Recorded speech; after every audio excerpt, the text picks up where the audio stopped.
This pit bull mix shows very few signs of the abuse he has endured for much of his life, but lovable volunteer Abby Knight knew him when he was first rescued. He was all torn up and had so many huge gashes behind his head, and I just couldn't get off of my mind. Knight decided to foster him and named him Daniel, after the biblical story where Daniel was thrown into a lion's den for his faith in God, an appropriate name for a dog who was used as a practice target for larger fighting dogs. He was about 10 pounds skinnier. You could see all his ribs.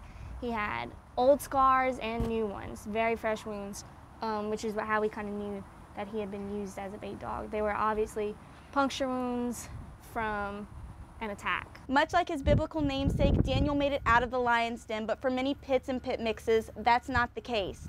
Examiner reports that just today alone, 2,800 pit and pit mixes will be put down, but the Lovable program at Companion Animal Alliance is trying to put an end to that. We have our own section of kennels, and they're labeled, and our dogs go out to events, and they are known as the Baton Rouge Lovables of CAA. But that can only do so much. Head of the program, Maggie Clark, says the shelter picks up 20 to 40 dogs a day, most classified as pits, and many will never see homes. I don't have an actual number for how many are that don't make it out alive, but the majority do not. According to animalpeople.com, 93% of pits that enter shelters will be euthanized, with only 1 in 600 finding forever homes.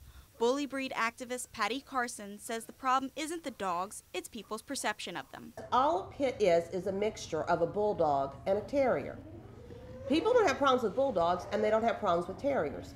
But the pit mix is like, it's such a wide umbrella that you can't really put a label on a dog and say it's aggressive. Carson is no stranger to fostering pits, but her friend Renee Backer needed a little bit of convincing before picking up her first. I was afraid of pit bulls.